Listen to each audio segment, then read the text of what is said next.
എല്ലാവർക്കും ആവണിക്കാശിയുടെ പുതിയൊരു വീഡിയോയിലേക്ക് സ്വാഗതം.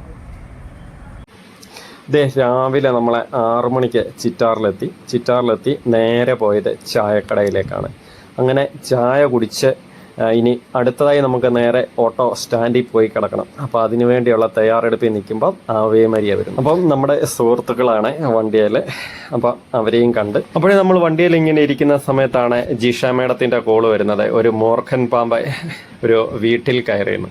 അപ്പം നേരെ നമ്മൾ ആ വീട്ടിലേക്ക് ചെന്നു. വീട്ടിൽ ചെന്ന് കഴിഞ്ഞപ്പോഴാണ് മനസ്സിലായത് അടുക്കള സൈഡിൽ ഒരു കയ്യാലയുണ്ട്, അപ്പോൾ അവിടെയാണ് പാമ്പിരിക്കുന്നത് എന്ന്. അപ്പോൾ എന്തായാലും നമ്മൾ പെരയ്ക്കകത്തിൽ കൂടെ തന്നെ കയറി ഇറങ്ങി അടുക്കള സൈഡിൽ ചെന്നു. അപ്പോൾ അപ്പുറത്തൂടെ വരാൻ വഴി ഇച്ചിരി എന്തോ ഒരു റിസ്ക്, അതുവഴി പോകണ്ടെന്ന് പറഞ്ഞു.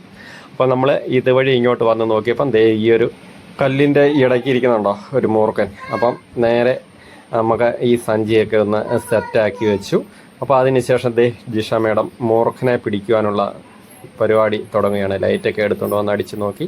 അപ്പോൾ ഇനി എന്തായാലും ഈ 2-3 കല്ലൊക്കെ ഒന്ന് ഇളക്കിയെടുക്കണം. കല്ലൊക്കെ ഇളക്കിയെടുത്താൽ മാത്രമേ പാമ്പിനെ ഇനി പിടിക്കുവാൻ സാധിക്കുകയുള്ളൂ. അപ്പോൾ എന്തായാലും അവിടുന്ന് 2-3 കല്ലൊക്കെ ഒന്ന് ഇളക്കി നോക്കിയപ്പോൾ പാമ്പ് അകത്തോട്ട് കയറുകയാണ്. അപ്പം 3-4 കല്ല് ഇളക്കിയപ്പോഴത്തേക്ക് പാമ്പ് അപ്പുറത്തുകൂടെ വെളിയിലേക്ക് ചാടി ഇറങ്ങുന്നുണ്ടോ ജിഷ്. അപ്പം പിന്നെ ഒന്നും നോക്കിയില്ല, ജിഷ മേഡം അതിൻ്റെ പുറകെ പോയി അതിനെ അങ്ങ് പിടിച്ചു. അടുത്തൊരു പൊത്തിലോട്ട് കയറി. അപ്പോൾ എന്തായാലും പൊത്തിൻ്റെ അകത്തേക്ക് കയറി കഴിഞ്ഞപ്പോൾ തിരിച്ചിറങ്ങാൻ പറ്റത്തില്ല, അത് അവിടെ കണ്ട് എന്തോ ഒരു സംഭവം. അപ്പോൾ ആ കല്ലൊന്ന് ഇളക്കി വിട്ട് ജിഷ മേഡം പാമ്പിനെ വളരെ പെട്ടെന്ന് തന്നെ വരുതിയിലാക്കി. കണ്ടില്ലേ, പിടിച്ചേക്കുവാണ്. അപ്പം പിടിച്ച് നേരെ സഞ്ചിയുടെ അവിടെ തീർന്നു. അവന് നല്ല ആക്രമണ സ്വഭാവമുള്ള ഒരു മൂർഖൻ പാമ്പ് തന്നെയാണ്. കണ്ടില്ലേ, ചടപ്പടാന്നാ തിരിഞ്ഞ് വരുന്നത്. അപ്പോൾ എന്തായാലും വളരെ പെട്ടെന്ന് തന്നെ സഞ്ചിയിലേക്ക് ജിഷ മേഡം കയറ്റുവാനുള്ള തയ്യാറെടുപ്പിലാണ്. പാമ്പ് എന്തായാലും പത്തി വിടർത്തി നിൽക്കുന്നതുകൊണ്ട് തന്നെ സഞ്ചിക്കകത്തിലോട്ട് കയറുന്നില്ല. പത്തിയൊക്കെ താഴ്ത്തിയതിന് ശേഷം ഒന്ന് ശാന്തമായതിന് ശേഷം അത് പതുക്കെ ആ സഞ്ചിക്കുള്ളിലേക്ക് കയറുന്നതാണ്. അപ്പം ജിഷ മേഡം ഇത് 3ാമത്തെ മൂർഖനെയാണ് പിടിക്കുന്നത്. ഇതിന് മുൻപ് ഒരു 6 പെരുമ്പാമ്പിനെയാണ് പിടിച്ചിട്ടുള്ളത്.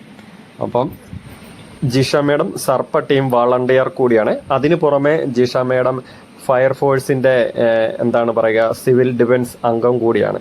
അപ്പോൾ ഈ ഒരു പാമ്പിനെ ഒക്കെ ഇപ്പോൾ നമ്മുടെ ചിറ്റാറിനടുത്തുള്ള പ്രദേശങ്ങളിലൊക്കെ പാമ്പിനെ കണ്ടു കഴിഞ്ഞാൽ ജിഷ മേഡത്തെയാണ് എല്ലാവരും വിളിക്കുന്നത്. അങ്ങനെ പാമ്പിനെ പിടിച്ച് കൂട്ടിലാക്കി അതിനുശേഷം ഇത് ചിറ്റാർ ഫോറസ്റ്റ് ഡിവിഷനിലാണ് ഏൽപ്പിക്കുന്നത്. അവിടുന്ന് റാന്നിയിലേക്ക് കൊണ്ടുപോയി അവരെ ഉൾവനത്തിൽ തുറന്നു വിടുകയാണ് ചെയ്യുന്നത്. അപ്പോൾ അങ്ങനെ ഈ ഒരു മൂർഖൻ പാമ്പ് കണ്ടില്ല, ആ സഞ്ചിക്കുള്ളിലേക്ക് കയറി. അപ്പോൾ ഞാൻ ജിഷ മേഡത്തിൻ്റെ നമ്പർ ഈ ഒരു വീഡിയോയിൽ ഉൾപ്പെടുത്താം. നിങ്ങളുടെ വീടിനടുത്തും അതുകൊണ്ടൊക്കെ പാമ്പിനെയൊക്കെ കാണുകയാണെങ്കിൽ മേഡത്തെ ഒന്ന് കോൺടാക്റ്റ് ചെയ്താൽ മതി. സേഫായിട്ട് ഈ പാമ്പിനെയൊക്കെ പിടിക്കുന്നതാണ്. അങ്ങനെ പാമ്പിനെ പിടിച്ച് സഞ്ചിയിലാക്കിയ ശേഷം വീട്ടുകാരുടെ കൂടെ നിന്ന് ഒരു ഫോട്ടോയൊക്കെ എടുത്ത ശേഷമാണ് മേഡം തിരികെ മടങ്ങിപ്പോയത്.